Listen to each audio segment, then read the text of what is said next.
Hello, everybody. We'll see if things are working. I did not test this before we started, so anybody can hear me, everybody can see me. Let me know in chat.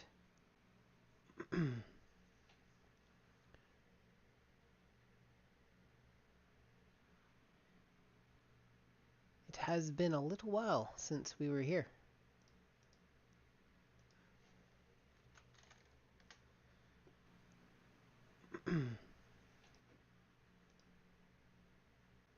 Perfect, perfect.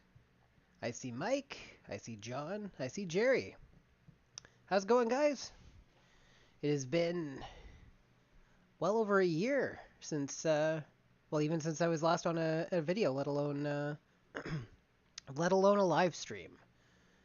Switch back to just the main camera. You don't need to see me twice. Probably once will suffice. What's new and exciting? Ah, poor John. Always working so hard. What are we working on today?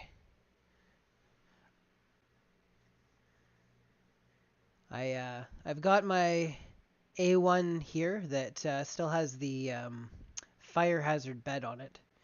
So I'm hoping we'll get to swap that out today. Got my iFixit kit here, ready to go. This is right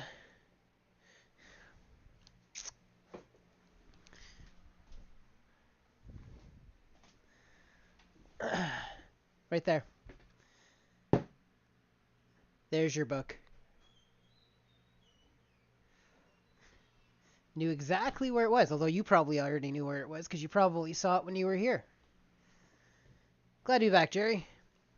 It is. I just got the filming room set up here. Up until now, it's just been a pile of boxes in here, but over the past week and a bit, I got the filament wall put up, printer set up. Yeah, everything good to go, except for the old fire starter here. So I figured we'd try and rectify that. John Mack, you're gonna need a better insurance policy. So, I mean, I could wait till there's a few more people hanging out in here, but you know what? This is meant just to sort of get caught up, so we might as well get started. I'll do my best to keep an eye on chat all the way through. Looks like that's the right size bit for the job. So I've got the new bed ready to go. I've been working on getting some videos and stuff out too. I've filmed I think 3 of them so far. They just need to be edited, but editing ends up being, one of the longer parts of the process, and I haven't had time yet. So it will come.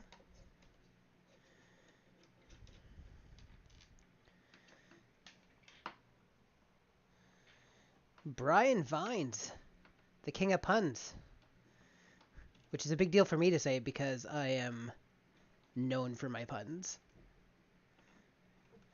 How are you, Brian? And thanks, Adam. Pretty happy with the way the room is turned out. Could use a good paint, but I have done what I can with the size of the space. We've got, this is the sort of primary filming slash streaming area, and I've got the retro corner slash like anything that should be filmed against a wall or in a corner over there. Maybe later on I've got an extra camera here. I can give a little tour.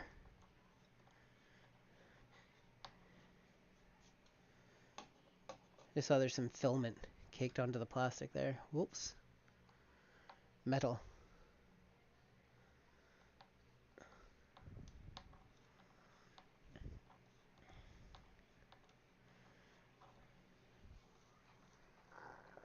Oh, you're better than adequate.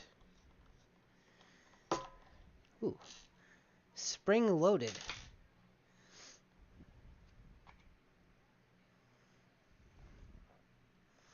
Now, I probably should have tried to watch the tutorial before this. That would have been smart. I did read part of the guide, you know. Yeah, we'll definitely need lighting over here. Um, I've got another maybe 4 feet beyond the edge of the desk before the wall. I do have better lighting to put up. Probably even just one sort of in the corner hitting this way would probably be sufficient. But it's not a new iFixit kit, but I guess it's probably not been on camera very much. I'm going to go ahead and do the right thing and see if I can pull up the A1 guide. I'm sure it's probably just on YouTube.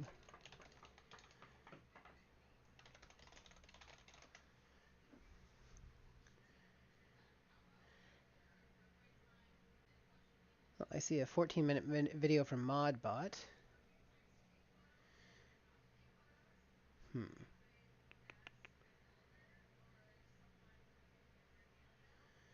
Lots of videos of other people doing it.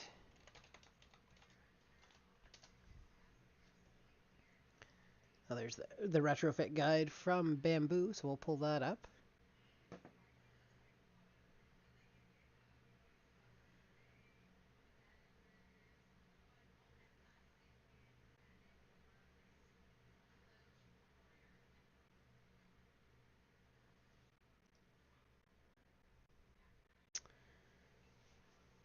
Look at all the names popping up here.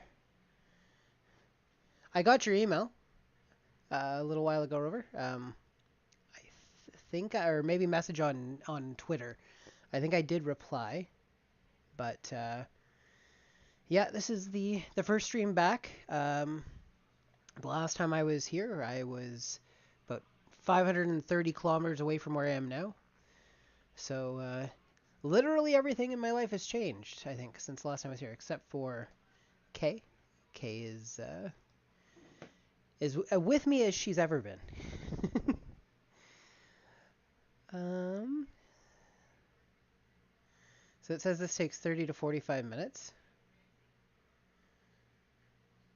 It says we want to pull the bed back towards the printer, then carefully push on the sides of the x-axis to raise it.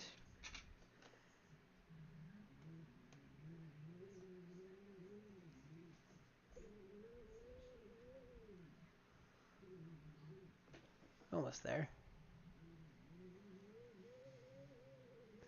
Try not to go too fast. I know they say it's bad for the motors.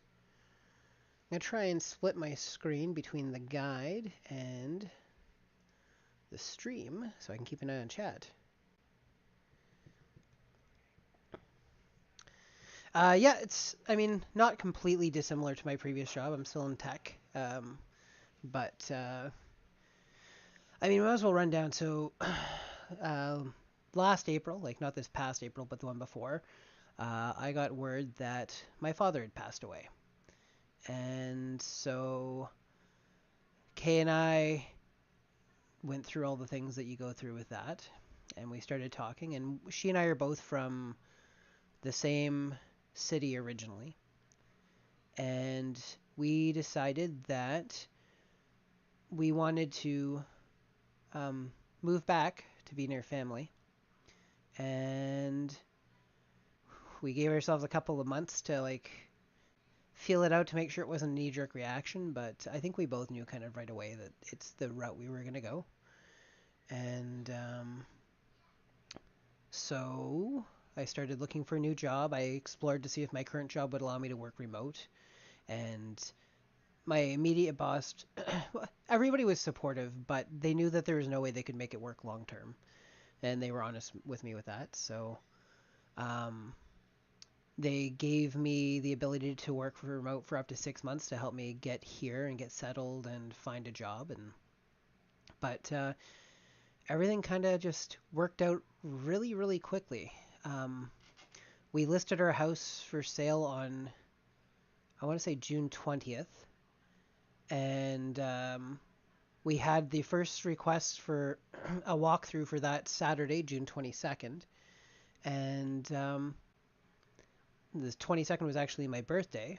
And my wife said, "Well, we can skip the doing the showing, and we can still celebrate your birthday." I said, "Well, what if the first person to walk through is the person that buys it?"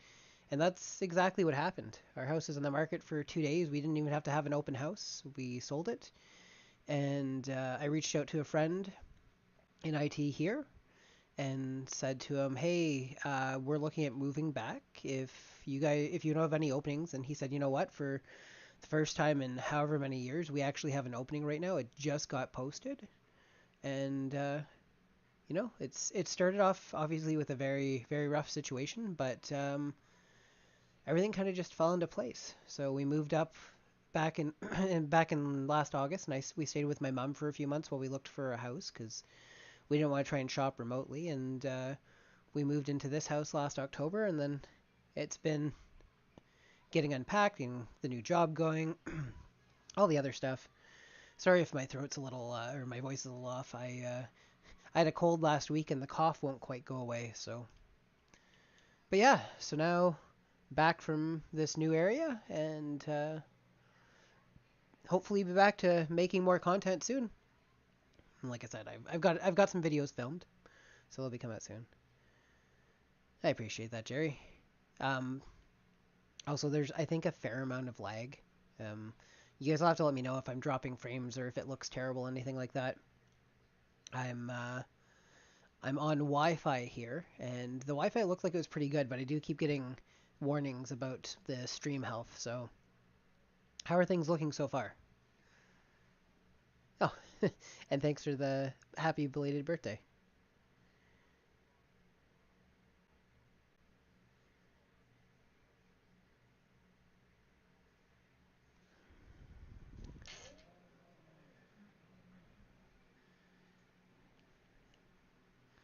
Says I also want to remove these silicone doodads.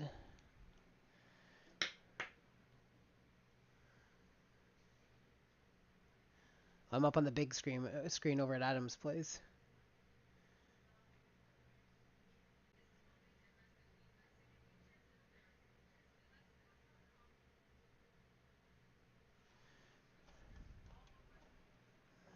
Okay, so it says that should be all the screws holding it, but it seems to be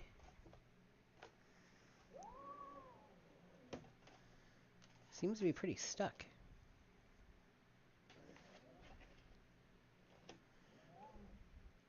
Interesting, interesting. Eventually I'll have a proper overhead camera and all that jazz, but for the moment, I just wanted to get back to chatting with people.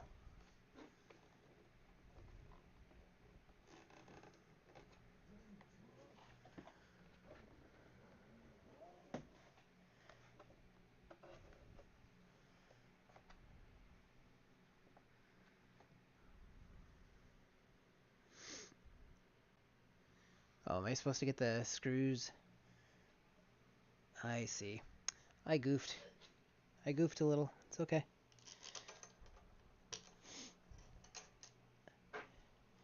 Nobody saw me make mistakes. That's rule number one.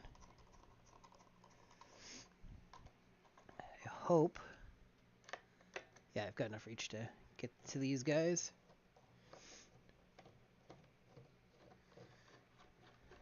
Well, 0 missed or dropped frames is good news for me.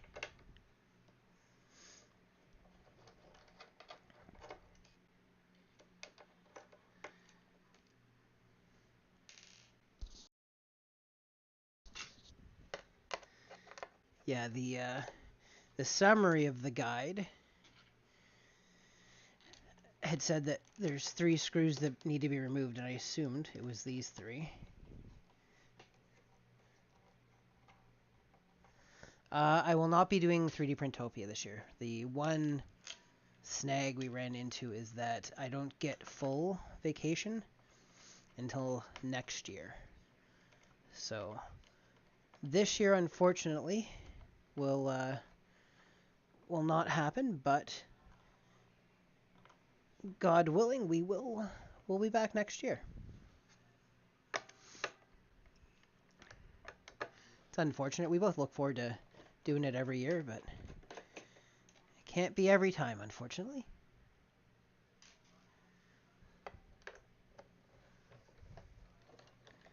I'm sure there'll be tons of fun projects that I will miss out on, but I'm sure you will all have lots of fun.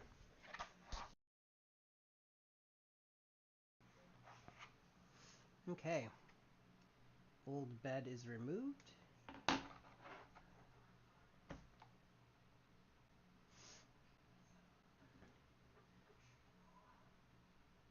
I have nothing clever to say back to that.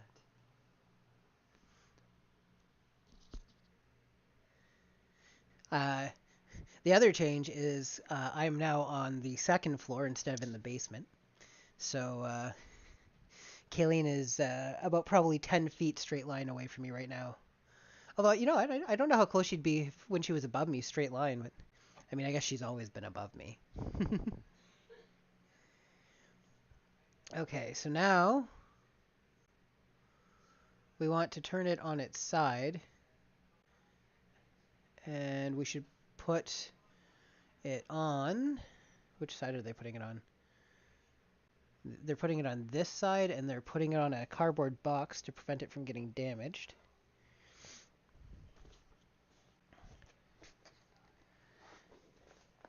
Wonder if I can just use the cardboard box from this.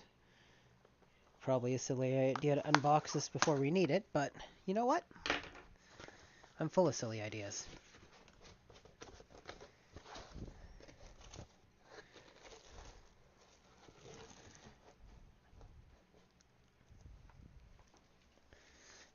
The new bed looks quite similar to the old one.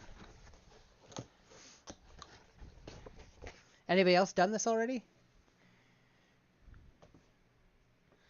I know not everybody is necessarily a fan of Bambu, but it has served me well, and it let me get into some pretty fun multicolored design work. Guess I should take that off for the time being. Then flip that around, I guess. I don't know. That looks alright. Okay, scrolling down.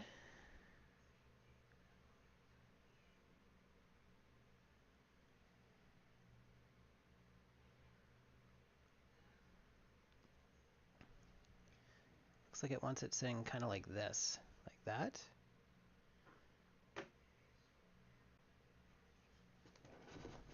Like that.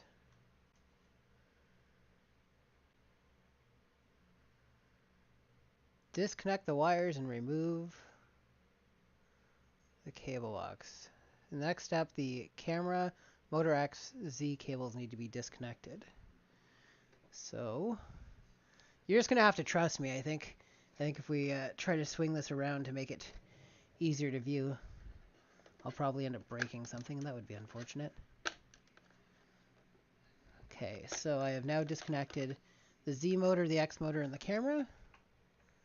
And then we need the screw holding the cable box, which is directly in front there.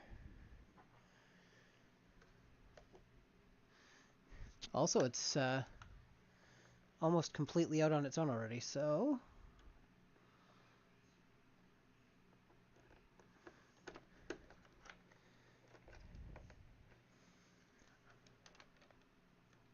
actually I think it is completely out on its own. Just need to get a grip on it to pull it out.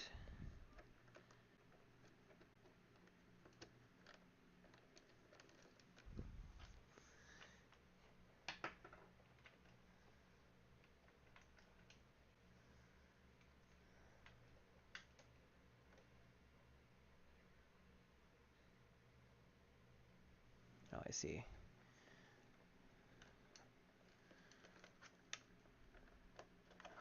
Then we're going to pull back on this, and it should disconnect this USB cable. There we go.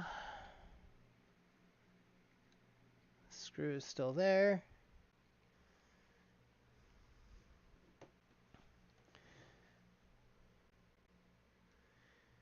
Hey, Steve.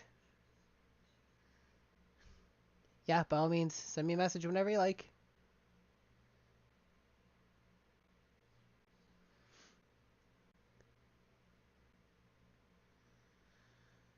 Oh, that's too bad. Yeah, I mean, that is the one thing. They've got a good price point and everything, but, you know, parts are going to be proprietary. So we have to start by removing the screws that hold the back bottom cover in place. That's here.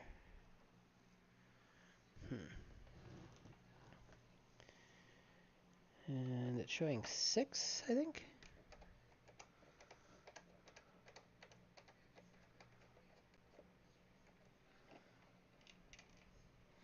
See if I can get through this without dropping any screws. Those who have watched me live stream before know that I'm notorious for dropping screws and or screwdrivers.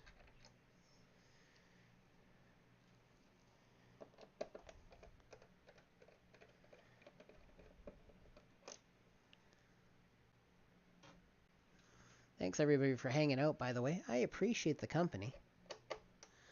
I wasn't sure anybody was going to show up.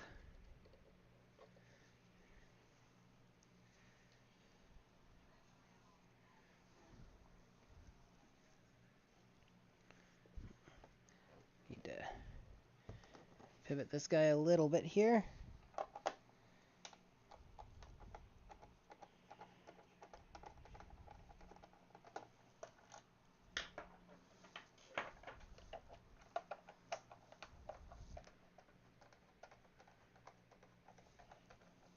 Yes, I will not underestimate the gravity of the situation. Okay, so those 6 are removed.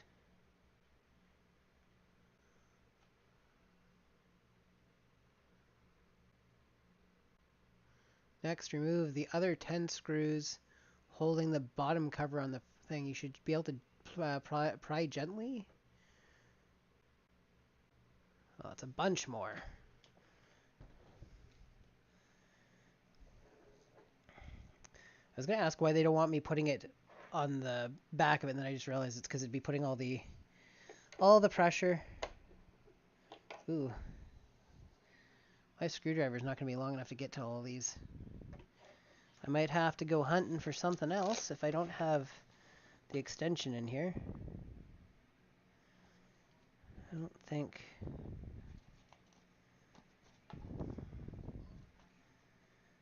Yeah, I don't think this is going to help. Is it? How close are we? I mean... Yeah, it's magnetic.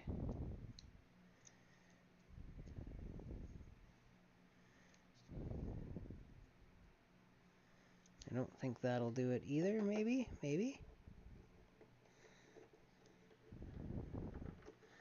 Huh.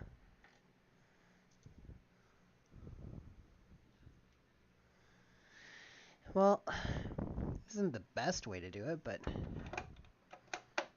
can't argue with the results. That's 2.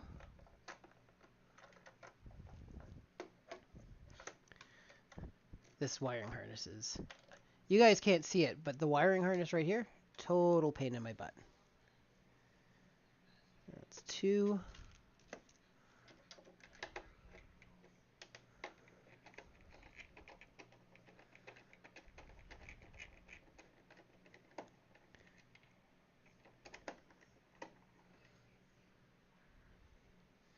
Anybody been doing any fun projects lately? That's 3.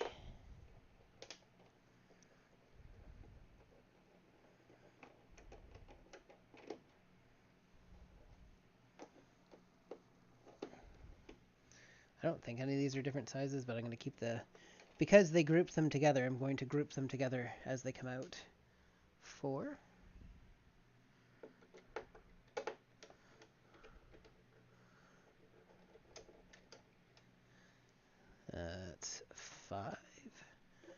halfway there.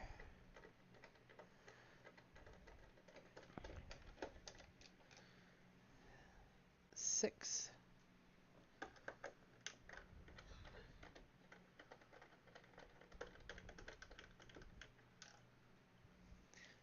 Here, you know what I just realized? This would be an excellent time for me to switch to the 2-camera view, wouldn't it? There I am.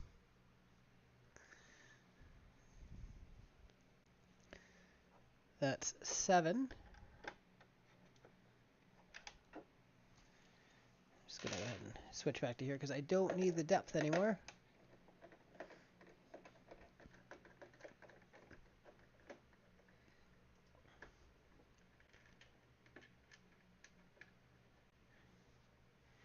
Eight. I have used Lightburn a fair amount, although it's been a while. We haven't gotten the laser cutter up and running here yet, but I have some projects that my mom has asked for that she wants done sooner rather than later. So I think this weekend that'll be one of the projects we get going. I'm gonna get my that was meant to be dropped. That doesn't count as a loss. Get my little spludger going. There you go. She's coming apart.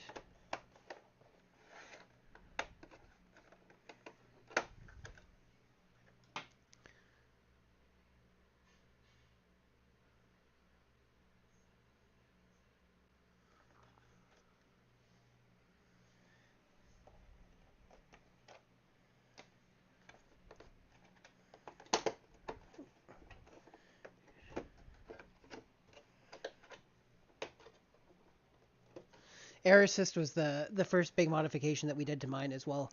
I didn't realize, like, I was naive. I didn't realize how big of a difference it was going to make. It went from, being able to cut through stuff, but scorch marks all over the place to nice and clean. Thank you, sir. I actually do have streaming lights. I just have not set them up yet. They're in a box behind the door right now. I was running a little late today, and none of my stuff was working. And I managed to get things to start up just at the last second, so the next ones should be better.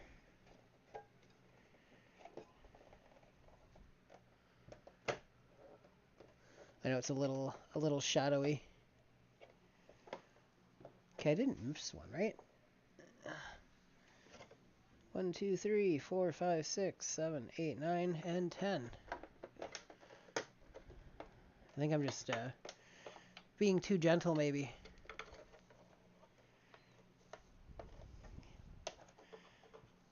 To be fair, I don't want to have to glue anything back together. And as much as 3D printing can solve everything, I don't need to make additional problems for me to solve for no reason.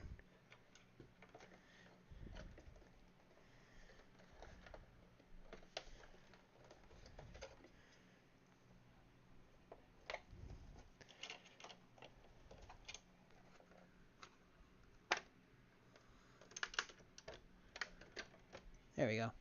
There's some adhesive holding it together. Okay. So now, I think I also have to take the back one off here. I ended up with an X-carve.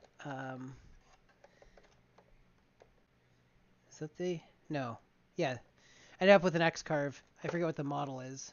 But it's been excellent for us so far. I did some really funky designs that I can't wait to show off, eventually, once life calms down a little bit.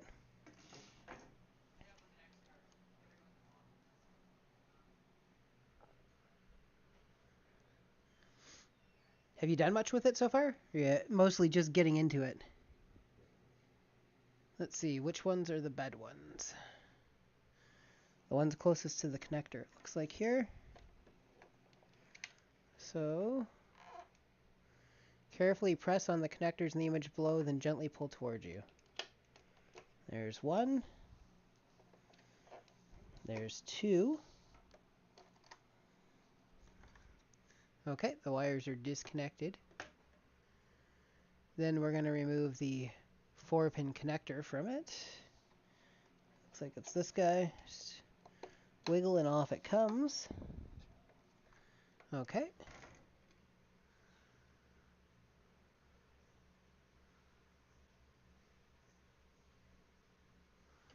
Pull out of the silicone glue. Okay.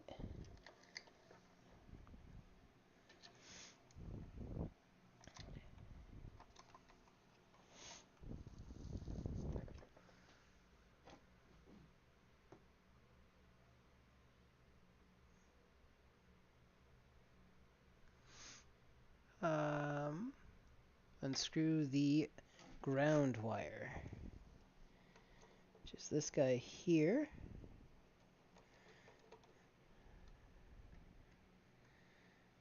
We'll put that to the side. And then it looks like it's kind of just completely remove the bed from the printer. So it says we're pulling this through like that.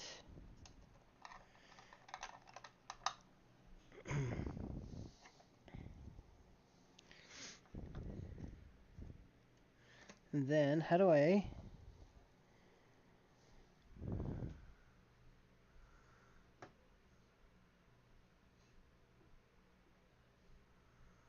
raise the heat bed? The cable is now released, so simply raise the back side of the cable upwards and pull back on the wire. So I think it's just saying push here and then pull.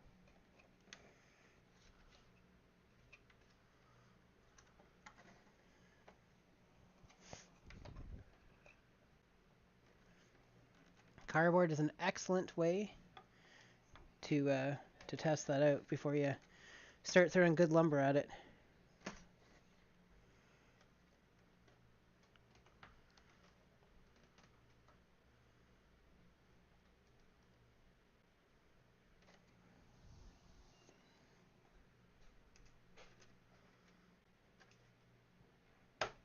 Oh, there we go.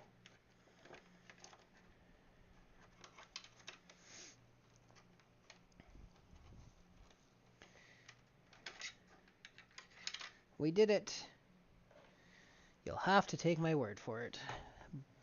But it was a team effort. We succeeded.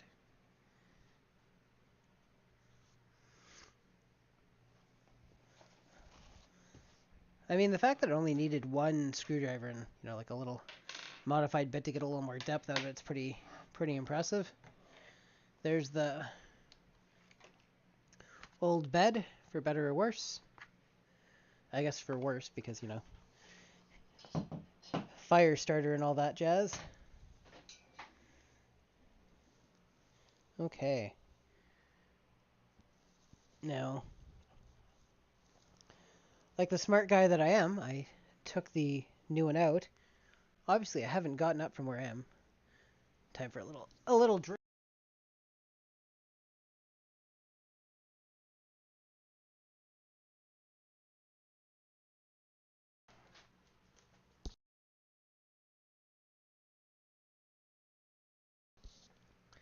It's right behind the keyboard down here.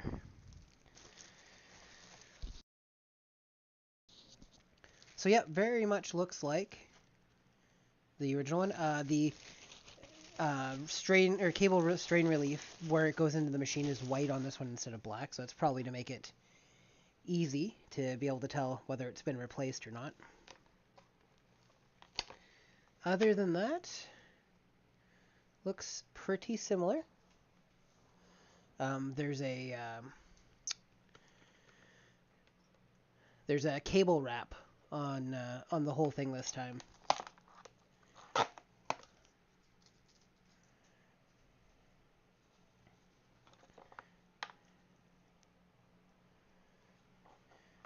Now, I should probably, and I will, look at the instructions here. just to make sure that it's in fact just reversing stuff.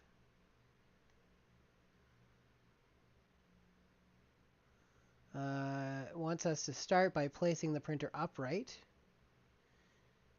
and putting the new bed on. Okay, we can do that.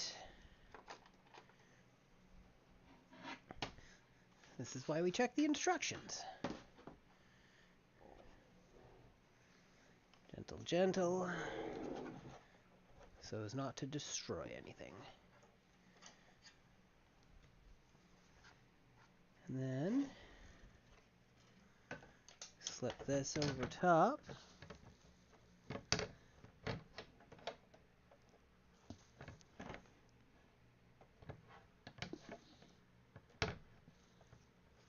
I'm going to switch off my microphone because I think it's rubbing against the frame just for a second.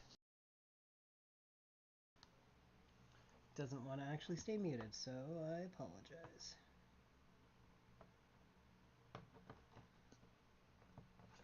I think like that. No, that is crooked. There, that's probably good. Probably is what you want to hear in stuff like this.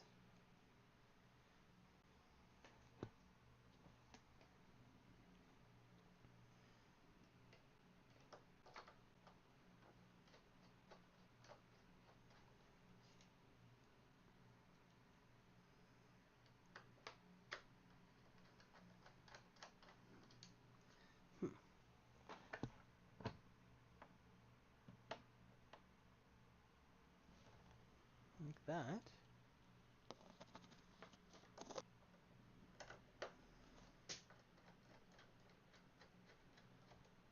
There's one.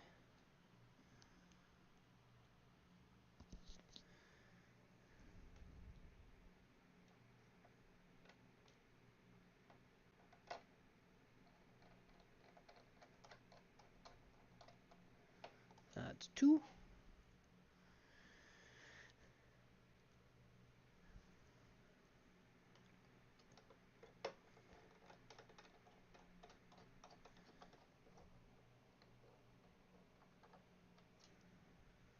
Important.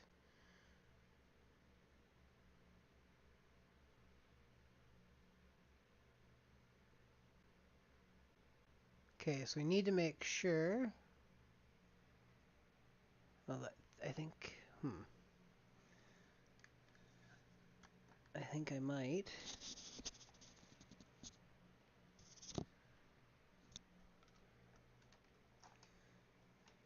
I think it wants them in the front. Based on the picture.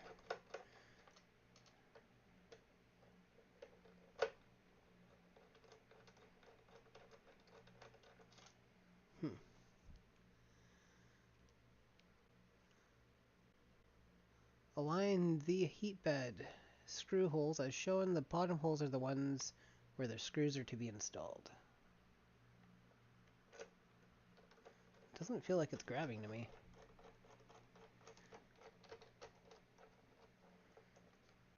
Because it's definitely not.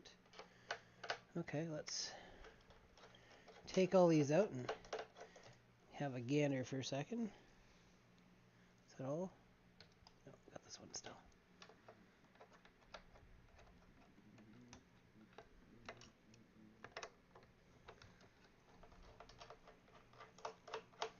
I wonder why there are two sets of screw holes here, side by side like that.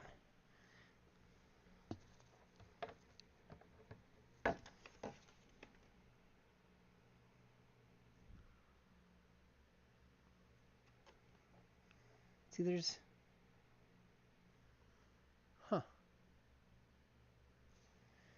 The holes are differently spaced on mine. The only ones that are threaded are the top ones here, so where it was screwed in has to be the way it goes. Like...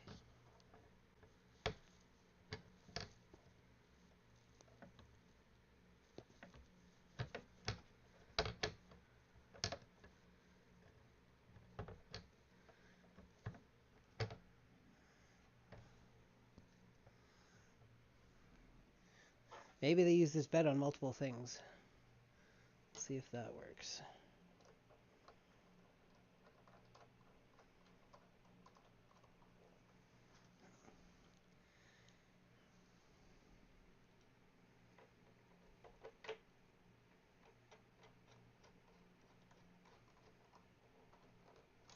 Well, I stand corrected. I was able to get those lined up with the bottom holes as requested.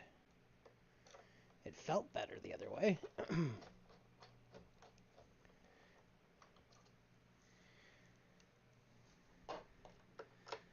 But I'm not the guy that designed it, so we'll just assume that that is correct.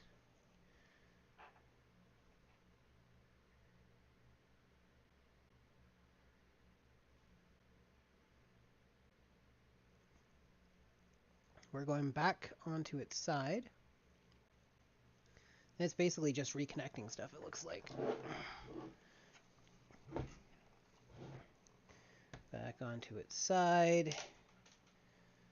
And then feeding some cables through the holes.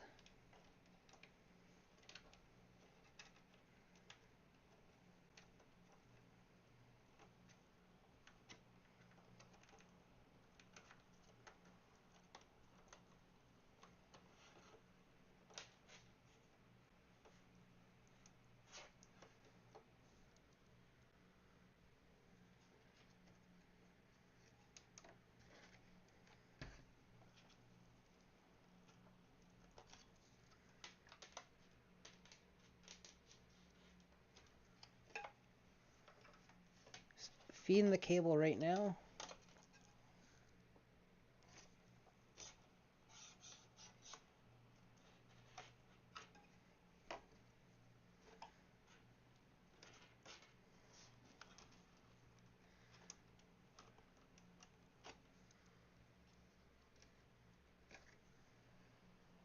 And we have to route these wires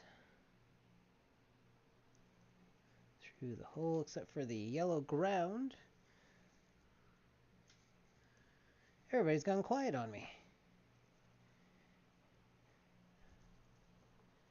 Well, I appreciate y'all being here just the same.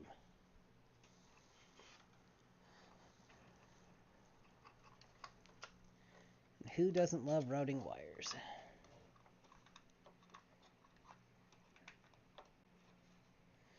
So that actually hasn't been too bad. I understand why they were, like, I know they didn't want to have user service. They're kind of not meant to be user serviceable printer. But this isn't too bad as far as repairs go. I should probably not say that until it's done and working and, you know, I haven't broken anything, but I do feel like pretty much so far so good. Anybody been watching anything fun on TV? A little snap there. I wonder what that was.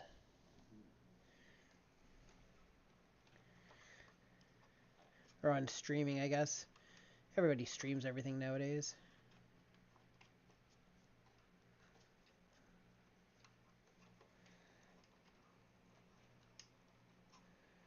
This wire has worked itself into a spot where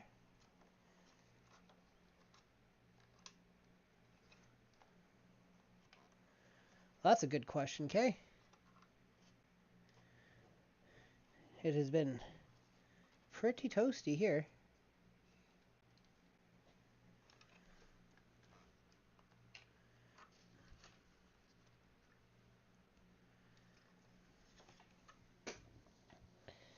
It kind of, so there's a plastic piece, then there's a space, and then there's a metal piece, and then a space, and then another piece of plastic. And it went through the first piece of plastic, through the metal guard, and then it turned sideways and kind of got stuck in between the second piece of plastic and the metal guard on the other side. So I'm just kind of trying to gently back it off and see if I can one-shot it on the way through.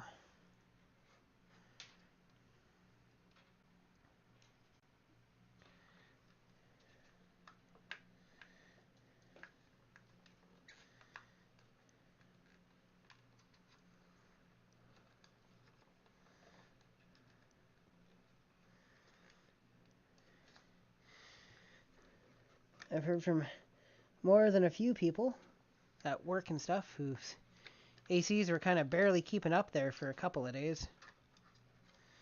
Us too. We had our main floor wasn't bad, but kept it at around 22. The bedroom though was pretty toasty.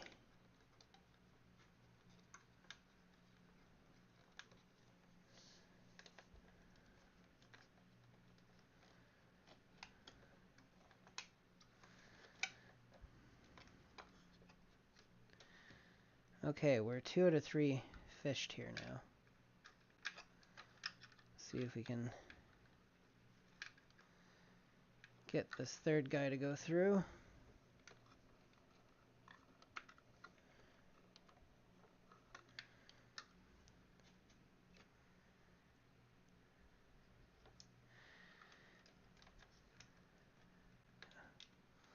Oh, I feel it.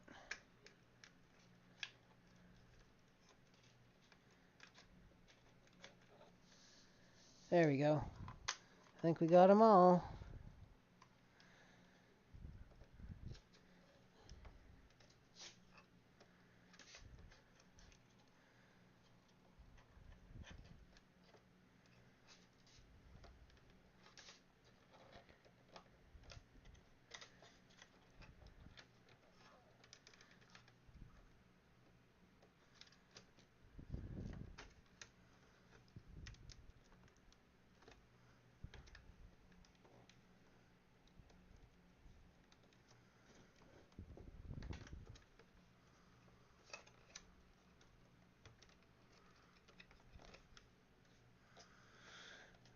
That makes sense to me, John Mac.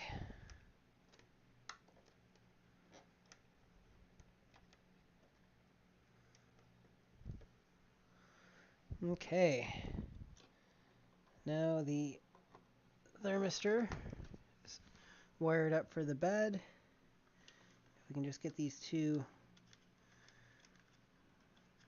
wires for the heater connected, we'll be golden.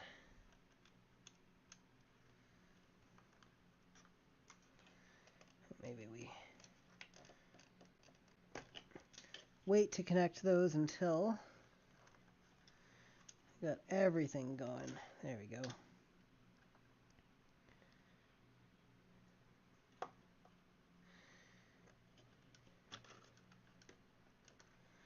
It's kind of amazing how thin the wires for the bed are. I understand why, with it being AC power.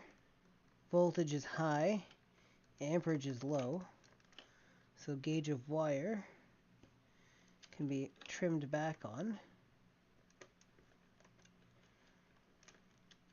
But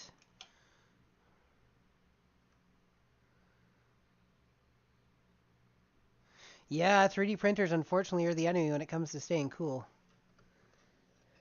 But you know, they sure are fun, so. Now I feel like I need a better view. Oh. How this is supposed to lock in here.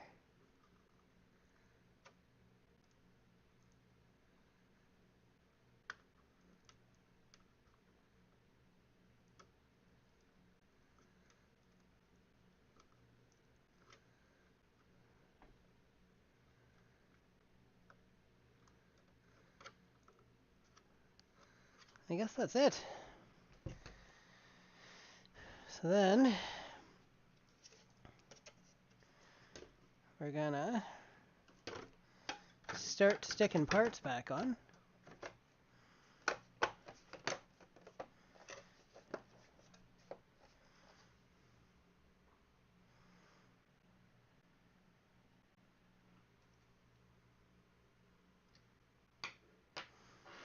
Gotta connect this round wire back up. Had to think there for a second. Just replacing the heated bed on a Bambu Labs A1. It's one of the ones that was affected by the beds that could be a fire hazard, and I'm just getting around to doing it now.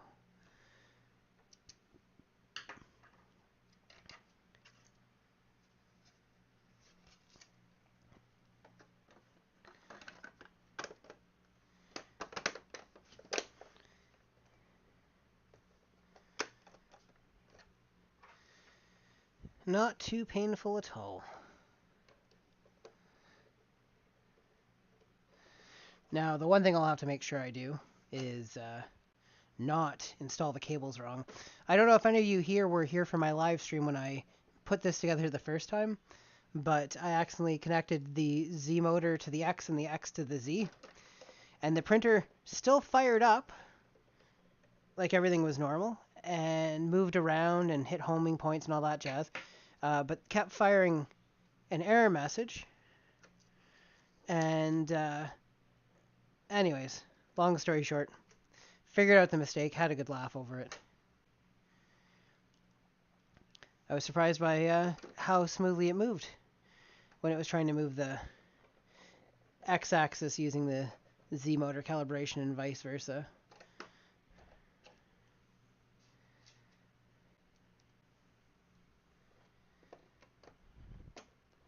And 23 Blue Dude, thanks for stopping by.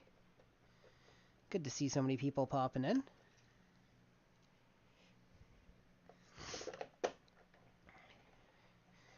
I used this printer a little bit longer than I should have after, they said to replace parts on it.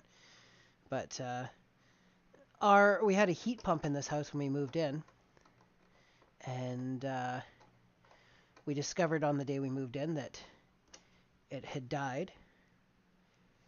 And so we also had baseboard heaters and a gas fireplace in the basement. So we were good for heat for the winter. And we decided to just grab a couple of portable AC units for the summer this year, just while we're getting settled. And, we'll see. They're working out pretty well so far. We're keeping the house comfortable. But anyways, I designed and 3D printed some mounting hardware for the air conditioners because the windows that we have here are not particularly great for portable ACs. So that will be one of the first videos that gets released now that we're back at it. That's pretty good, almost 1,500 hours of print time. Glad to hear some people have got some nice, reliable machines.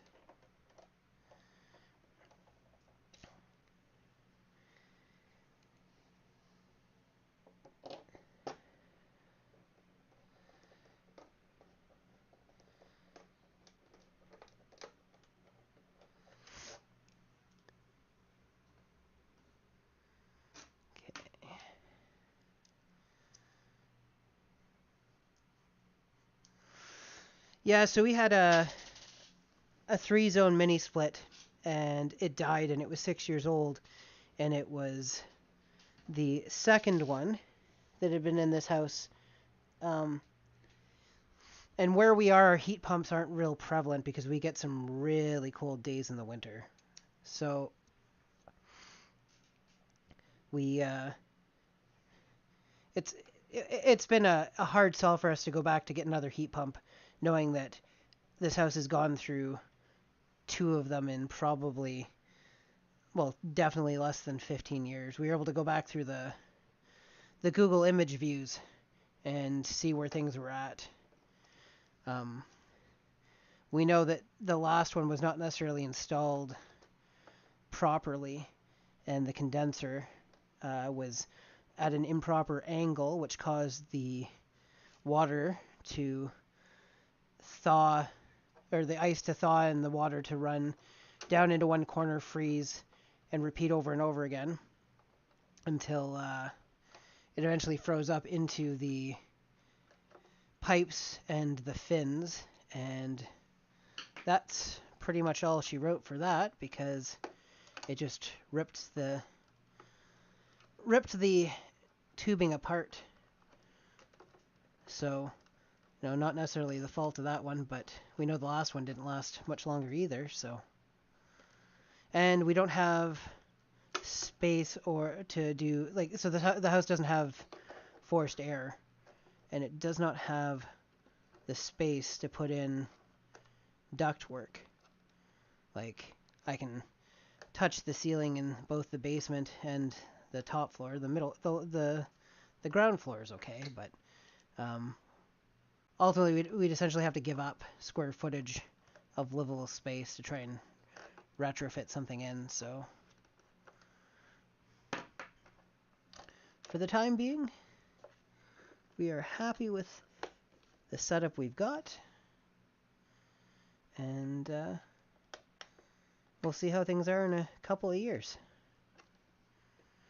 There's always something when you move into a house. The house we had before near Ottawa, the very first winter we were in it, the heat exchange cracked on the furnace. I didn't know anything about houses at that point. It was our first house after moving out of our apartment, and so we had a guy come to clean it, and he came upstairs after a few minutes and said, I have to show you something. And I said, okay, what's up? And he showed me. He said, do you see here? And he showed me the crack in the heat exchange, and I didn't know that meant that we couldn't use the furnace. So I said, okay, so how long do we how long is it going to last for it to fix it? He said, no, I've turned off the gas. And it was, I think, minus 32 degrees Celsius that day. And my parents were on their way down to visit, and we had no heat. But so now we joke that it's kind of tradition that whenever we move into a house, it's going to need to have its heating system replaced. I think that should do it. How confident am I? Well, I'm going to put my screwdrivers away because I enjoy taking them out when things go wrong. So this is the first screwdriver set that I've kept together pretty much in its entirety, I think, in my life. Usually within like 5 minutes of me getting a new tool set, I have misplaced at least one component. I mean, I think every ratchet set I have is missing. Let's see if anybody can guess what size of socket I am missing. It's not a trick question. There's just a stereotype for them.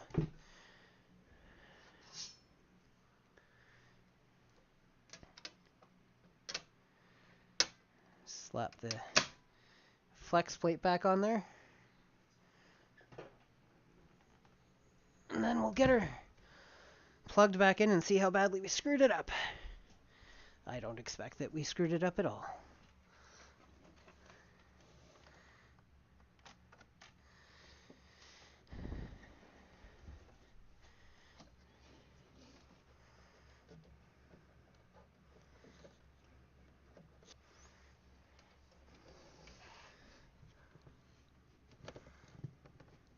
There we go.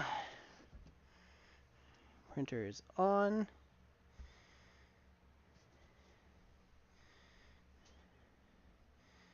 And the bed shows a temperature at least. So that's a step in the right direction. Let's see if we can get it up to like 50 degrees.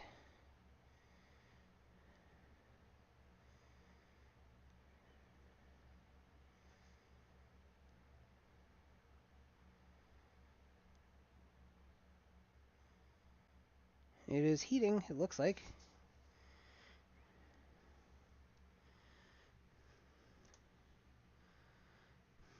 Give me 2 seconds, I'll be right back to chat. I just want to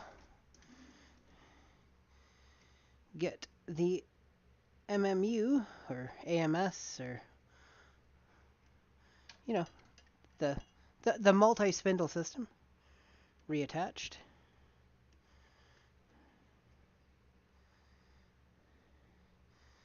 We're up to 40 degrees, so I think that's a success. It's barely on fire at all. I'll slide this down to here. Bam.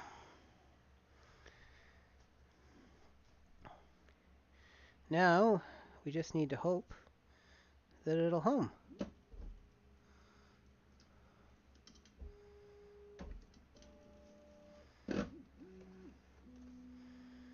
There we go.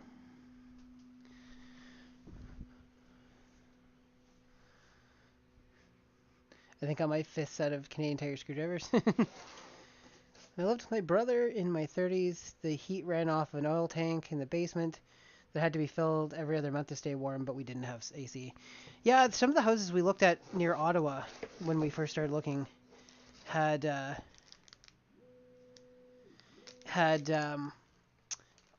oil heaters.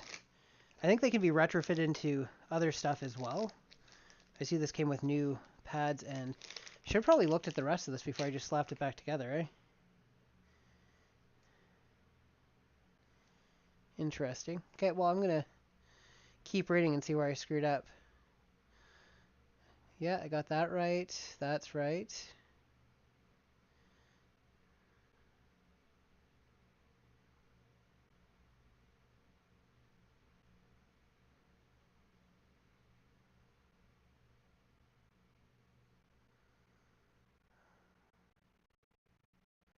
Yep.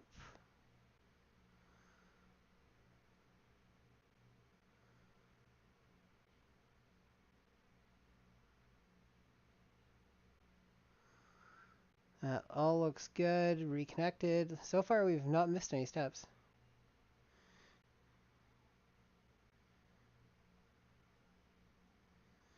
Oh, so this is a stopper that goes on the back of it to stop you from pushing it too close to the wall and end up damaging the cable.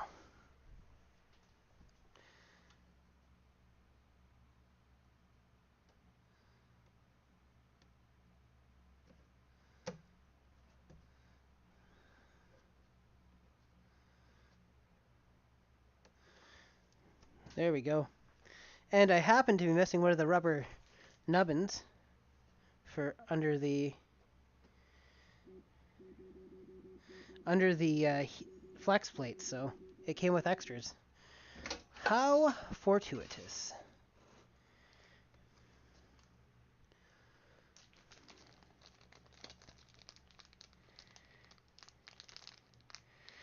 Maybe I'll see if Glenn wants to do a live stream in a couple of weeks.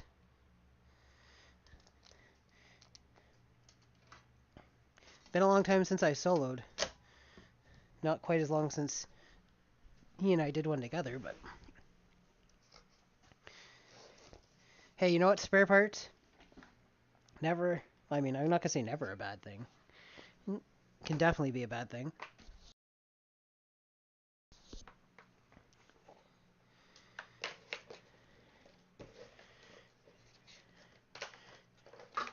Should I hold on to this in case the Bernie bed becomes a collector's edition thing?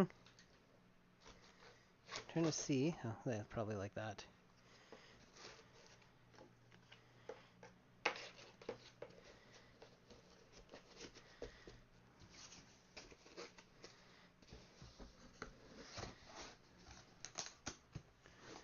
Well, I'm glad I didn't screw it up.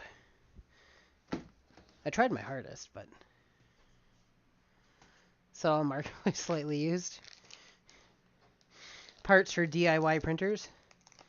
That's going to be the next purge I do, I think. I have lots of parts for 3D printers that I'm never going to use because I don't have a ton of space to have more printers than I've got. I've got the two that are behind me here. They're behind the filming area. And I've got my Prusa Mini right there. And my Mark III is in the garage. And that's pretty much it.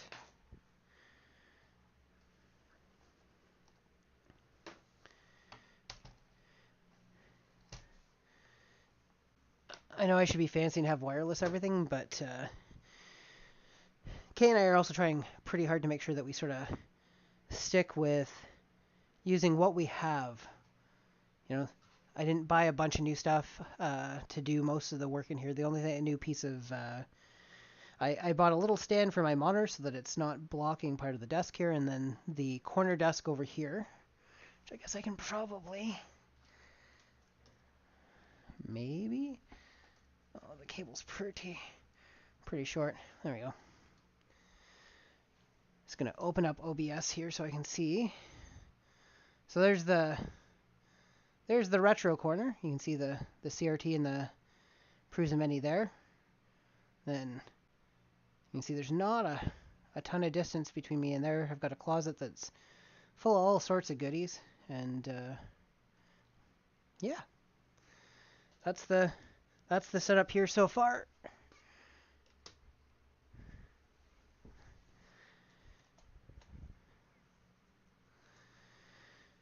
I got rid of a lot of printers before we moved because our move was already going to be complicated. I knew that our stuff was going to have to go into storage for a little bit before we landed on our feet here. So everything had to go into. We rented one of those storage crates and we filled it, and then we also got a storage locker down here, and we did a U-Haul trip and moved a bunch of stuff down. And so we purged. I gave all my printers away to a friend who does cosplay, like the CR10s and stuff like that before we moved. This is the cleanest the place has looked in a long time. Even when I was live streaming, it might have looked clean there, but this is the first time that, like, I'm not stepping over stuff on the floor and everything. The room is all relatively clean. So, but yeah,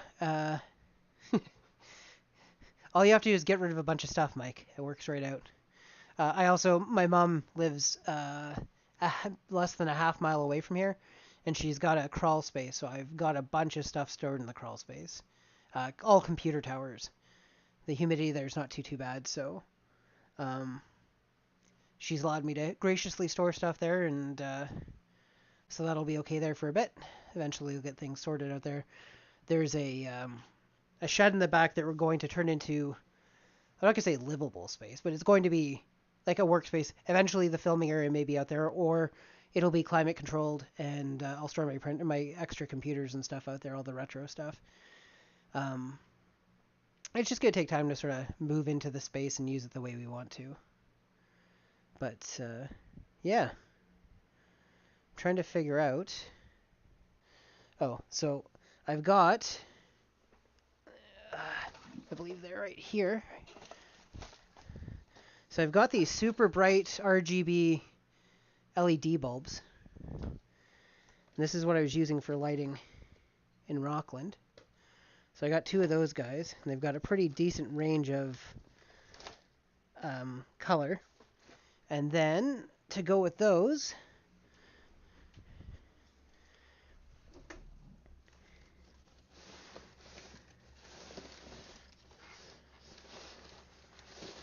let's pull one of them out for now.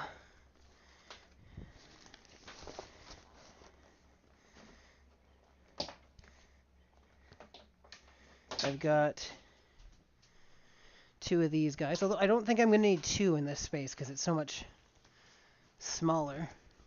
But so I'll be able to mount these, and I've got stands for them behind there, so should be more than enough to adequately light this space. I wasn't going to do this tonight, but hey, I scheduled 2 hours for replacing that bed, and it took maybe half of that. So that's not too bad.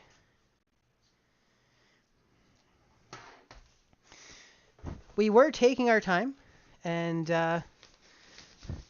my wife planned a surprise birthday party for me, and she eventually had to tell me because we were expecting company from out of town.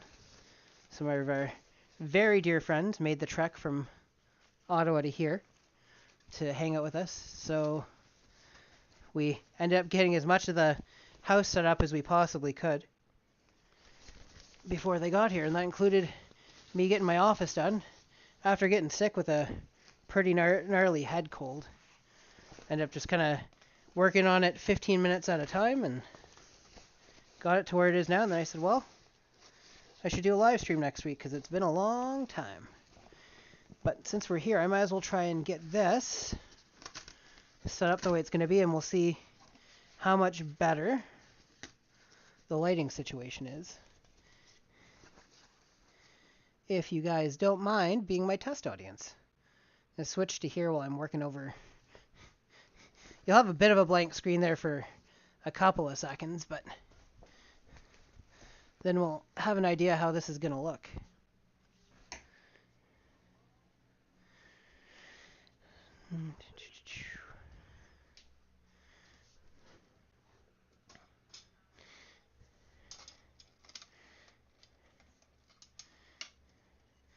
I'm hoping it will be sufficient.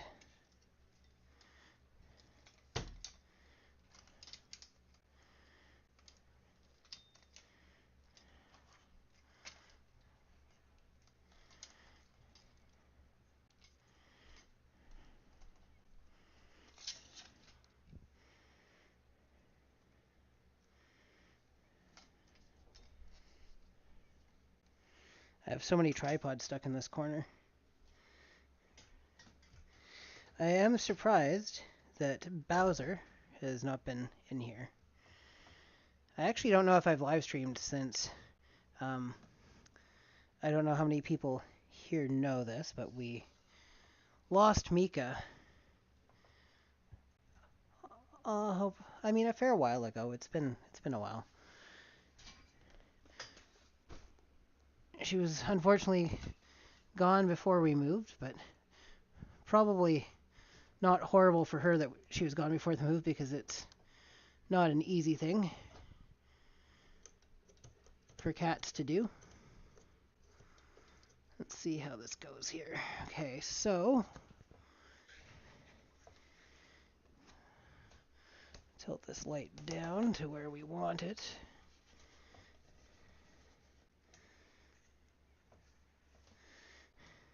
I feel like it's barely holding the weight of the light. That's better. I'll be back with you guys in 2 seconds. I'm just about done.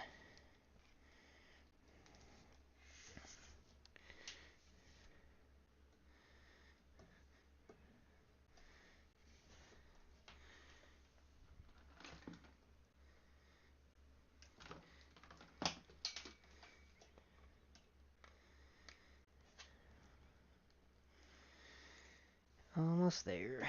I just got to get this plugged into power. This is one of those houses where all the outlets are installed what you feel would be upside down, but was actually originally right side up. There we go. Okay.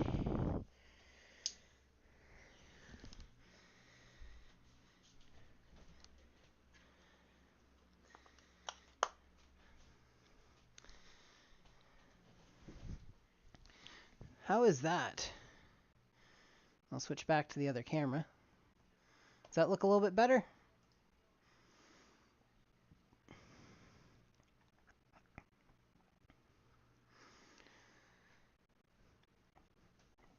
I gotta find some AAA batteries to toss into the remote.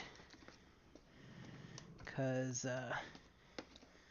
apparently I use them somewhere else.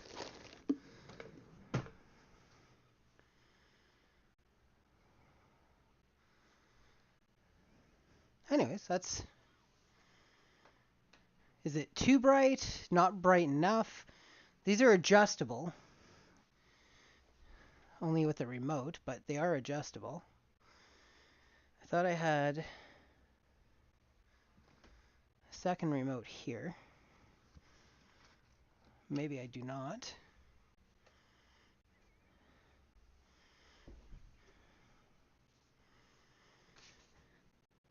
Do you guys think it needs to be brighter? Or, you know, I don't mind being critiqued.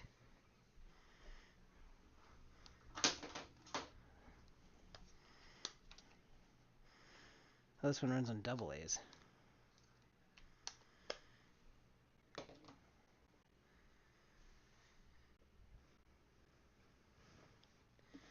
I swear I had AAA's. Maybe they're in here.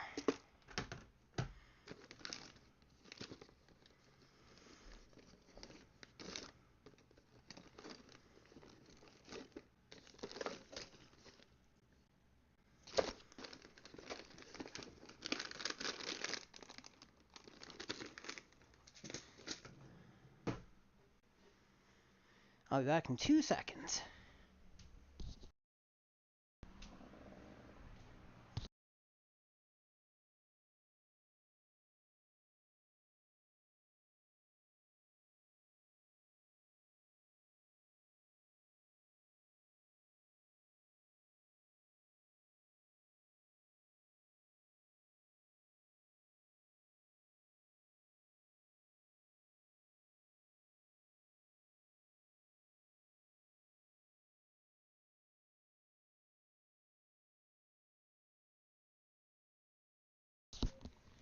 Sorry about that. I suddenly realized I knew where there was batteries because each of our broken heat pumps heads has a remote that is now useless, so free batteries.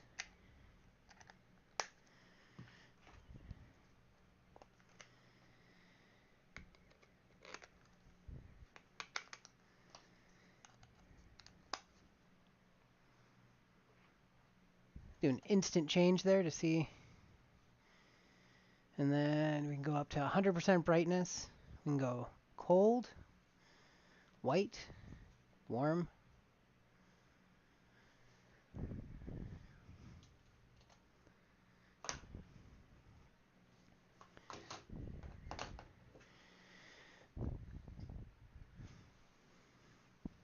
But yeah, there we go.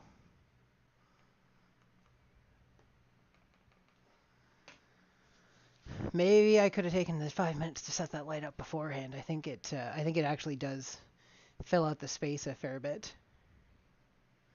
Ah well.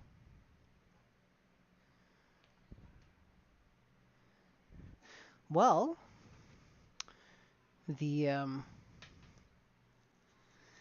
the print repair is kind of all I had for tonight. So I might wrap things up there. I guess we could do a test print to make sure that it's working the way it's supposed to.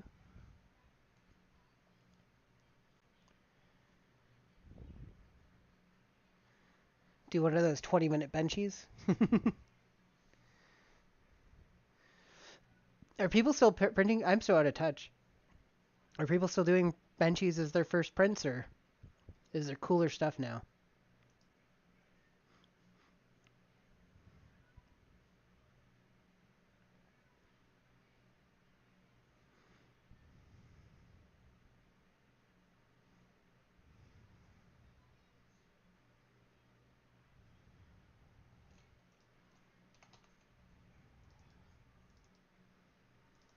I have yet to print a benchy in this house. So you know what? I am going to print a benchy.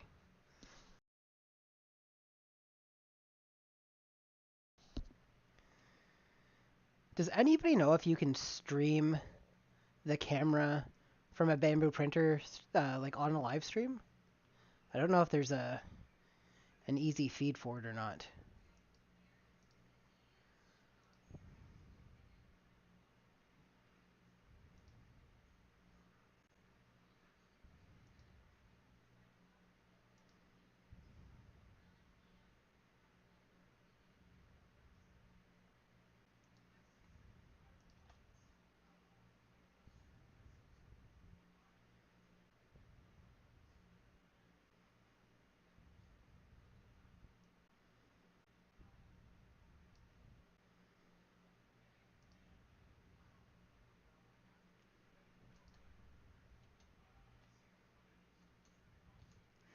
I mean, I guess the camera that's built into the Bambu isn't really the one you'd want to use anyways, because it doesn't provide a real good viewing angle.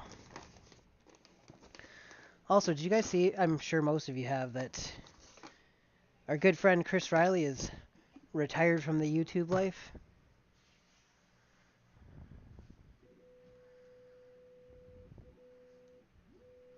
Oh, that's true. We could do that.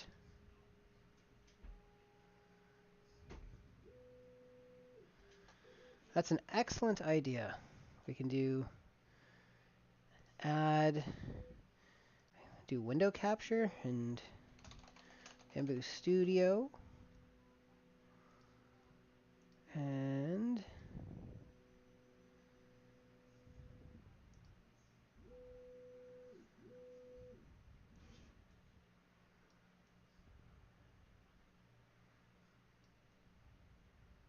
I guess up here makes the most sense. What I can do too is I can do a transformation. I used to know how to do this. Transform, edit transformation, and we want to crop it left by, let's say, 100, 200 pixels. 300 and 600 and 300. Nope, 200 and 300. Done. Good idea.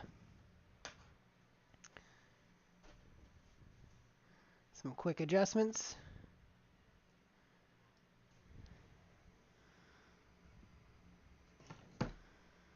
Just gonna spit some plastic out the side. I just realized I never reattached my poop catcher. Never too late.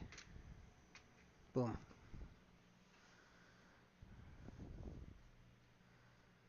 Oh, that's right over my face. There we go.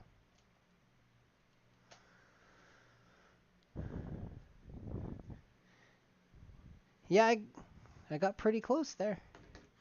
The other thing I could have done today is I've got this this Anycubic handheld, nice little handheld, but it's got a shattered screen on it, and I got the replacement screen. I found it while I was cleaning up and emptying boxes. I put it to the side, and then I found it while I was getting ready for the stream today. So would have been a good teardown. I need to get another mini tripod so I can move the webcam here for repair work.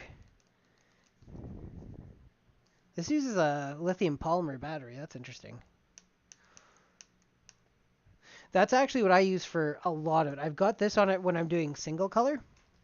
Oh, what happened there? Can I control Z that? There we go.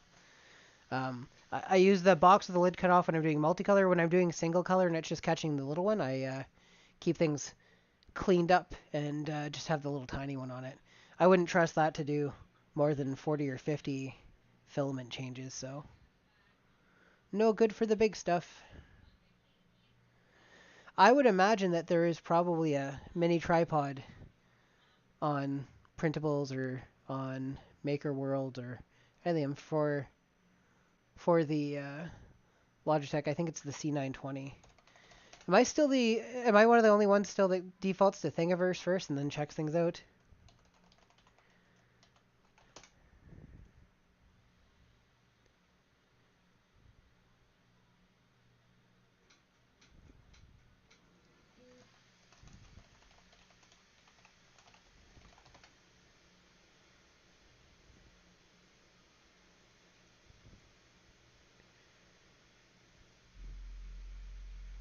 Not too much popping up on Thingiverse other than, still ones that mount to the monitor or whatever, but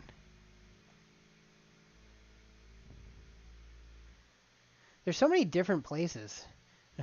Start to sound like an old curmudgeon, like, God, back in my day.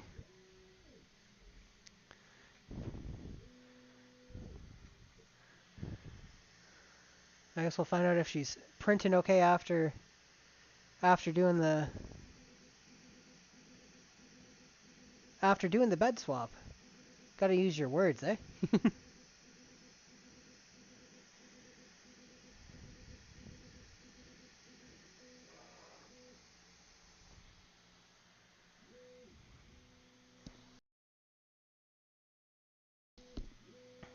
Let us see.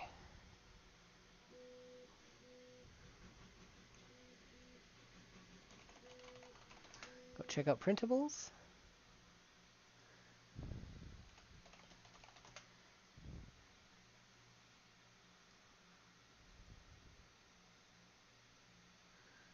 Some nice ones for using with a monitor stand.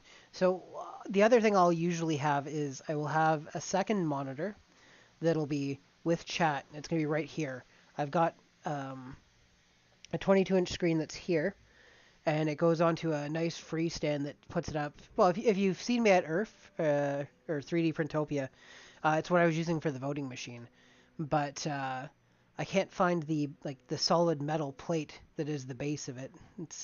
I've seen it, but I've found the monitor, the stand, and the base all at different times. And now that I'm at the point where it's like, well, I want to start filming and stuff. I can't find them all at the same time. I have 2 out of 3. As soon as I find that metal plate, we're golden. But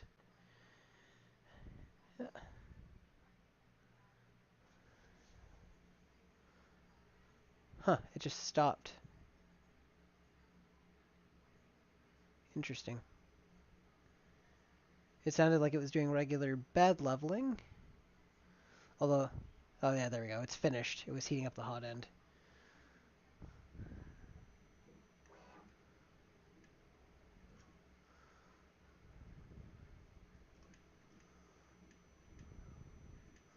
That very much looks like the beginning of a benchy.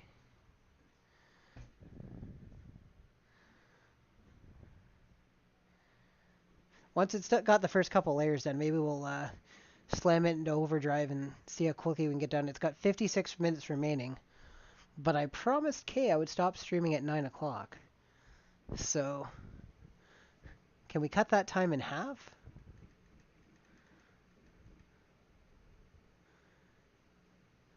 Does this thing have plaid speed?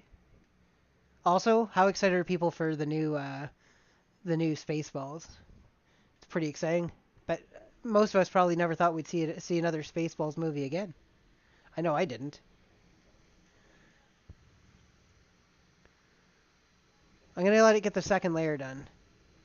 I actually want to have it done where the letter's been covered up with the first layer, and then we'll shift into turbo. That's fair. I've got I was one of the chumps that bought into 3D TV, so I've got a 120 hertz TV in the bedroom that we don't use for 3D anymore. And every once in a while, I'm like, 120 hertz is an awful good gaming screen, but yeah.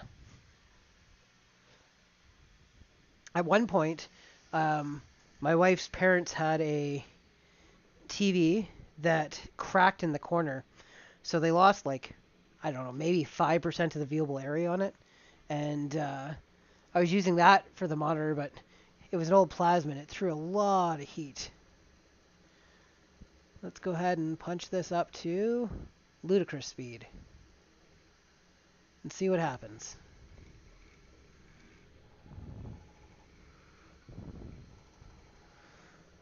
How much time does that leave us? 32 minutes. You know what? Bob Carnes. How you doing, buddy? Haven't seen you since 3D Printopia.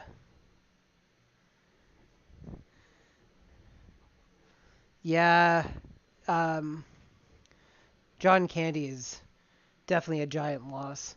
He was such a funny guy. Definitely gone way too early.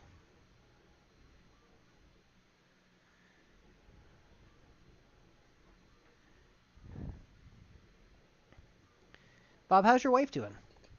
Well, I'm asking questions because I know we've got a bit of a delay. Oh, there's a dead ladybug on this. I just happened to look down and saw that it's stuck in between the fins. Life has been in the way. I guess we already bought our house when I saw you at 3D Printopia last year, but we hadn't moved in. I think that's where we were at. We subsequently moved in, and we've been getting things right and packing, and we haven't got. I mean, we're taking our time. There's no need to rush through the moving in process, as Mike was saying earlier. But yeah, we haven't gotten much in the way of painting and stuff done. We have to do some electrical work in the basement, or get some electrical work done in the basement before we can set things up down there. But overall, like, we're pretty moved in. We just haven't customized much.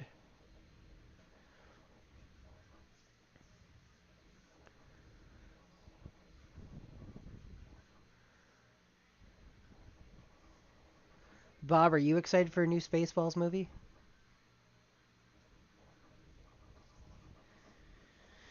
So I think I'm gonna try, uh, see, we'll see how people respond. See if people start popping back up for the streams. But I'd like to try and do a live stream every couple of weeks. Find something I need to work on and split split up. We're uh, we're up north, um, a little ways from like the North Bay area. To keep things generalized, we're within a couple hours of North Bay.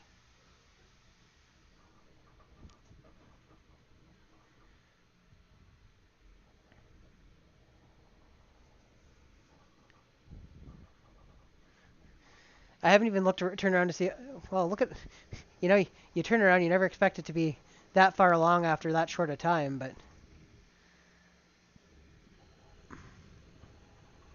we're certainly off to the races.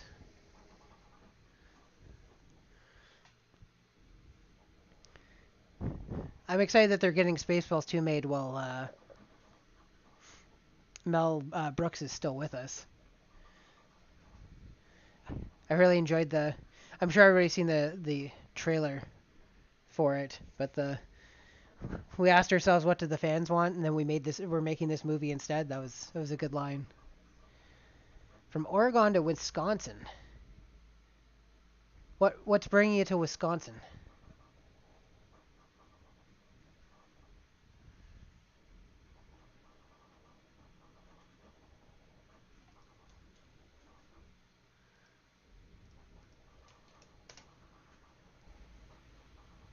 What's bringing you to Wisconsin?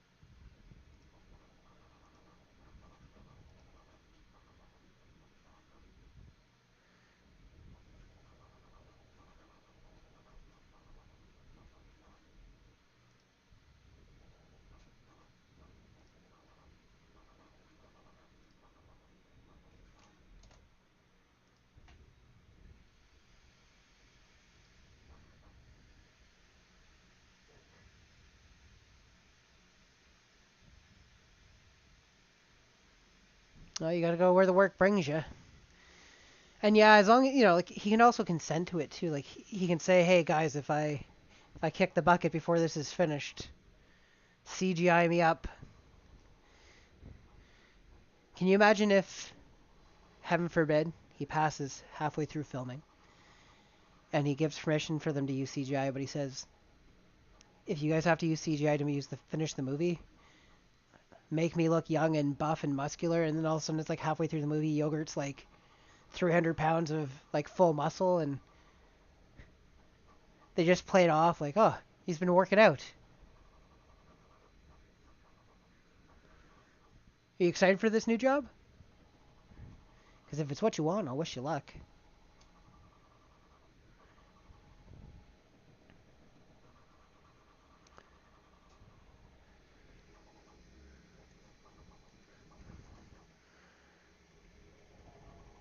That Benji is not going to have a pretty front.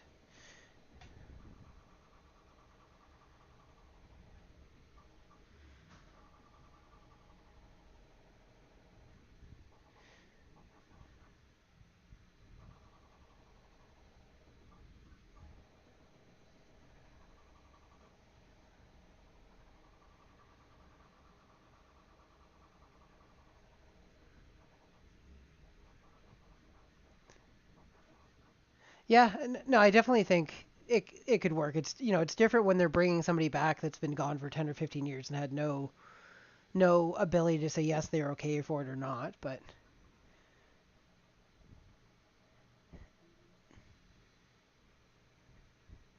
some of the AI generated people that we've seen in even just like amateur videos and stuff lately has been pretty impressive. we're getting closer and closer to the point where it's going to get real difficult to tell the differences between them.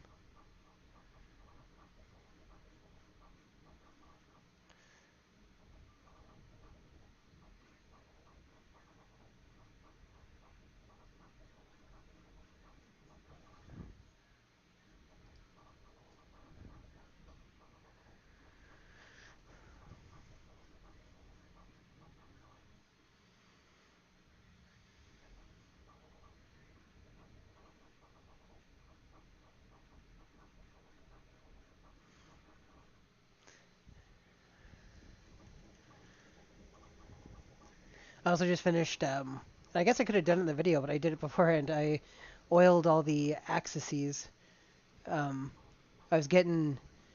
It wasn't missing steps, but it thought it was missing steps, so it would not It would occasionally reset it, like rehome itself. But it was even on non-complicated moves. So I lubricated everything down just to make sure, because I don't need to have the thing start wrecking its own rails and all that jazz. I was talking about a guy at work. He's talking about Android phones with physical keyboards. This is the second last BlackBerry ever released. It's an Android phone with a BlackBerry keyboard on it. Um, there was a version before this that had a slide-out keyboard, so you had more screen space. But um, anyways, this is the last BlackBerry I ever owned.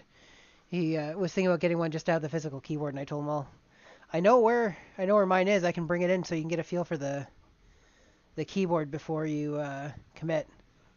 It's got a little thumbprint scanner on the spacebar, and it was an all right piece of kit. It wasn't very fast, but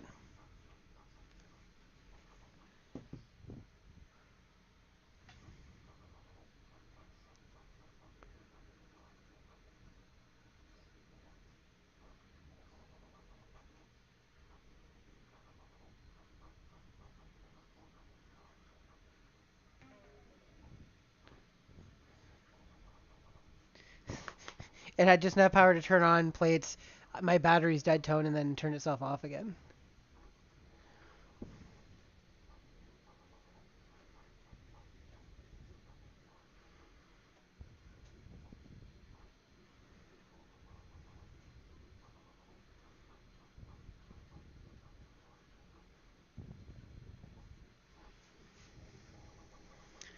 We are 38% of the way through this benchy. It's looking okay.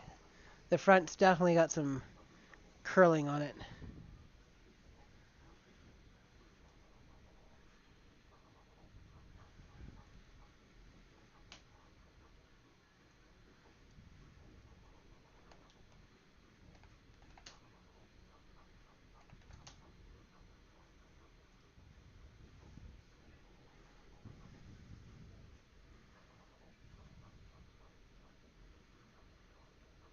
Yeah, that's entirely fair. My wife and I have been talking a lot about phones, and she's like, you know what? If I could get one that didn't like, she basically just wants one that can phone and text. She doesn't care about internet. She's saying like, the more access to the internet you have, the more of a distraction it is. So she's saying like, she used to have, well, we both did. There's the Kibo. I think was that the Samsung one. Anyways, it was literally a texting phone. It slid apart, had a keyboard on it, and just a little screen, and all it was for was for phones and text or phone calls and texting. Yeah, that's the range I fall into now too. Like I don't know where my current phone is, but my current phone was $279. I figure, especially I can't bring myself to spend like $1,500 on a phone because I don't I often drop them, and I'm like, if I drop a $300 phone and I break it after a year or two, it's like, yeah, I didn't want to lose $300. It's not like $300 is nothing, but if I did that with a $1,500 phone, I would be very upset with myself. So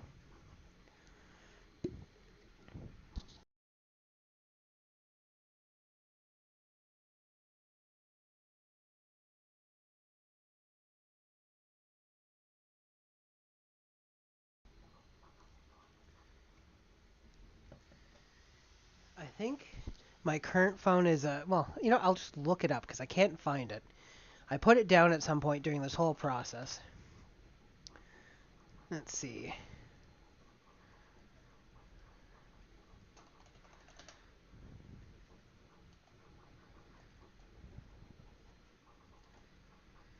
Uh,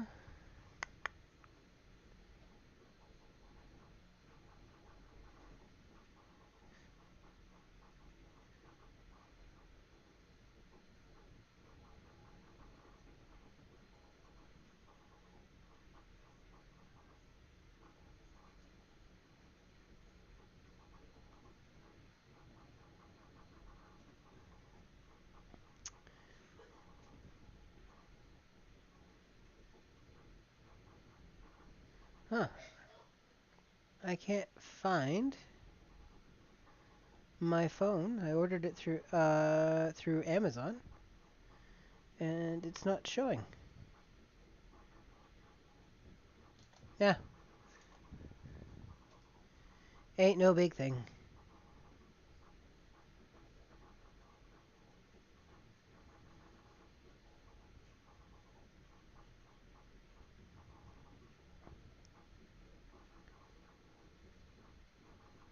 The LG Stylo. Hmm.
That looks decent enough.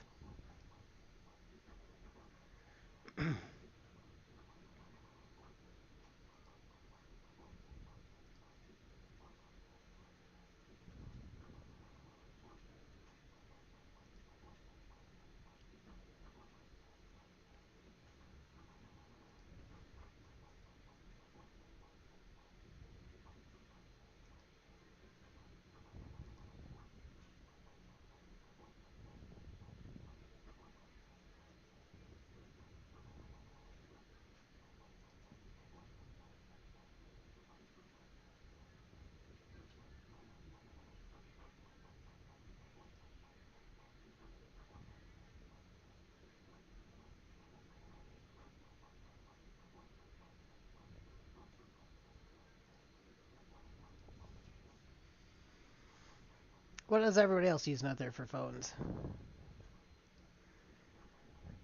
Always like to know what people are into. Do the market research before I need to buy something. I'm flipping back through the my purchase history. I'm seeing lots of stuff that we got for 3D Printopia last year.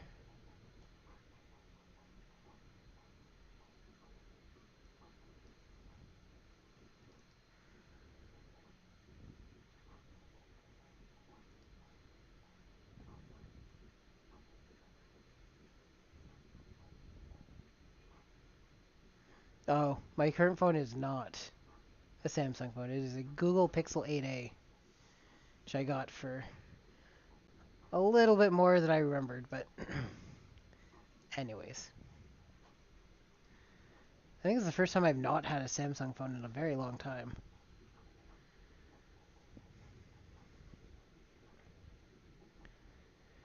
Oh, Adam, you love your Lineage OS.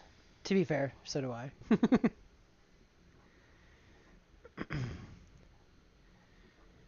I think the next live stream, so one of the projects I've been working on, which a few of you might already know about, I have been trying to put some gaming computers together for my nephews, who I now live near. But the goal is to spend as close to $0 on them as possible.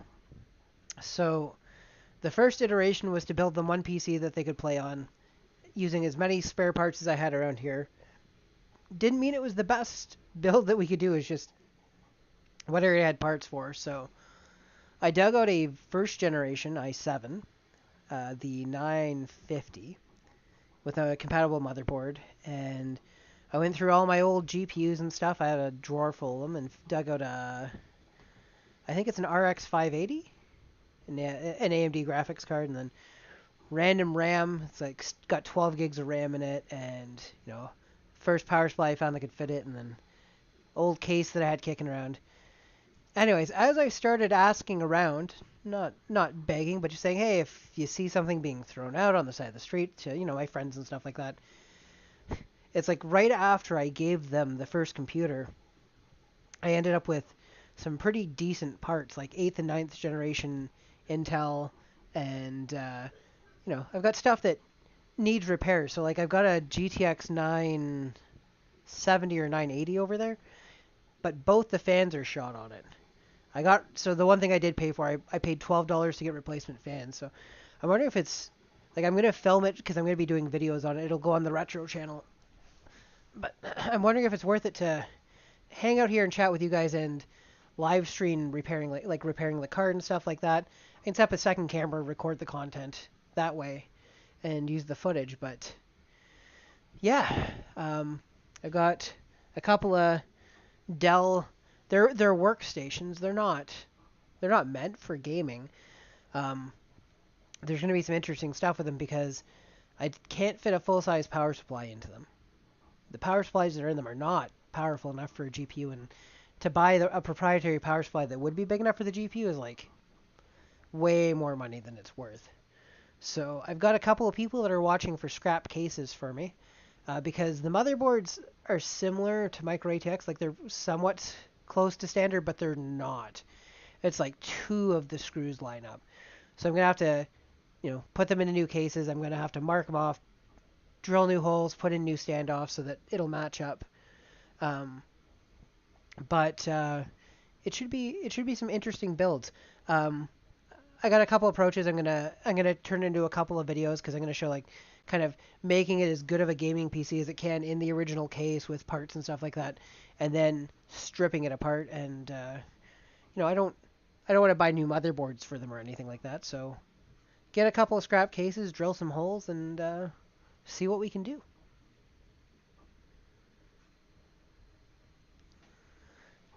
Well, when I do the repasting, so I'm going to replace the fans, but while I'm doing it, I might as well tear it apart, clean it, alcohol off the old thermal paste, and we'll put fresh stuff on it.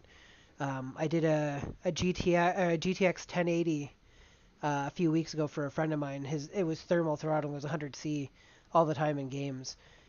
So we did that, and we pulled we redid all the wiring in his case, added additional fans, and we brought the GPU down to like less than 70 or around 70 degrees Celsius under full load, and it's idling I think at like high 30s. So huge difference. I have done 3D printed cases before. One of the I can't quite reach it. So I did a 3D printed Macintosh Classic. You know what? No, I'll pull it out. I can stand up and grab it. We got time. Sorry to stick my butt at the camera. So this is a project that I was working on that I never finished for a video. I had it the last 2 years at 3D Printopia. But this is my. Now I gotta see if it's. Yeah, okay, there you go. This is my 3D printed Macintosh Classic. And you can see it needs to be painted. It is ever so slightly bigger than the genuine article in terms of depth. I'm just gonna 2 seconds here. I'm gonna pull out.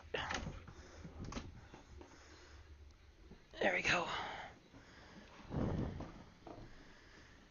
So you can see they're basically the same height. Sorry, this chair doesn't have wheels on it, so I'm awkwardly moving around, but the printed one is about an inch to an inch and a half deeper than the original. But the reason that is because I wanted it to be able to take a full micro ATX power supply. Or sorry, micro ATX motherboard and a full-size power supply. It does have a full-size power supply in it.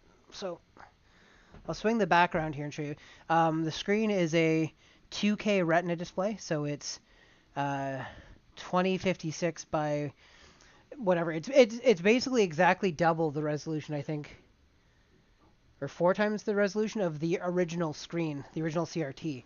So everything scales well. When we take a look at the back, I'm just gonna open up OBS here so I can make sure that you guys can see everything. You can see full-size micro ATX board, 4 slots, full-size ATX power supply, dual 80 millimeter fans, and if you have a motherboard that has the GPU slot at the very top, then it lines up with the top bridge here, so you can put just about a full-length video card in there, as long as it's only a maximum of 2 slots tall. Now, my motherboard has a PCIe 1X slot on the top, and then the PCIe 16X is next. So I didn't have enough room to stick the RX 5A that went into my nephew's computers. Actually, was originally destined for here. It didn't fit, so I think I've got a maybe it's a 1050. I don't remember for sure what I got. And then the lazy part is HDMI port out from the back, and then just plugs into the GPU, and the entire GPU is the entire power supply. The power supply powers the entire thing, including the screen. And then one of the fun things I did that needs repair. There's I don't have a close-up camera, unfortunately. This is printed out of PETG, so it was just scraps that I had left over. So I got a translucent green PETG for the front, and then gray and black from the back. The gray is left over from the shuttle PC build. I don't know if you guys have all seen it. I designed a micro ATX case that looks like the shuttlecraft from Star Trek: The Next Generation. I'm going to post the video here in case people haven't seen it.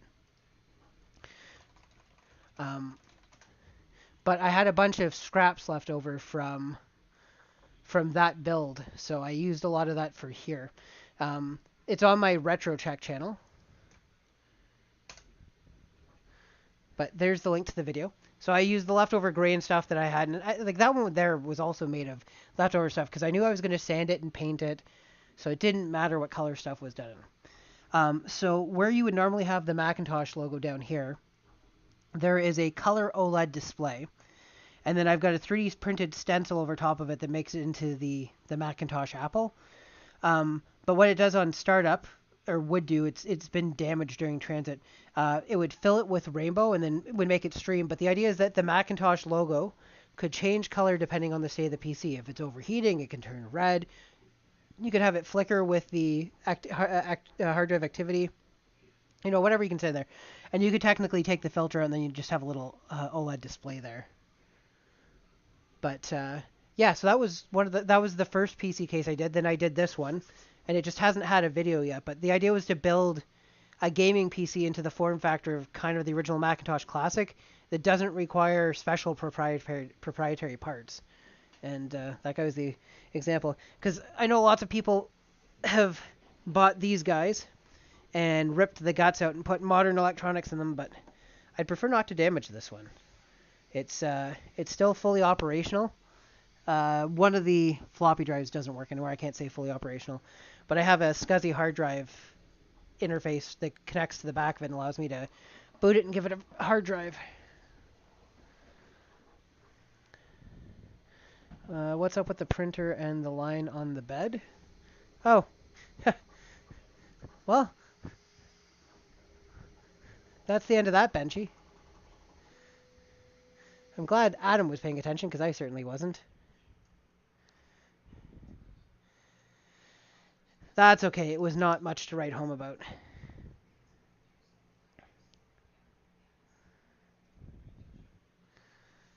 It, oh, I guess that camera is not on. I will switch to the side camera, and you can see there it wasn't the best Benchy attempt anyways. Kind of looks more like Jaws.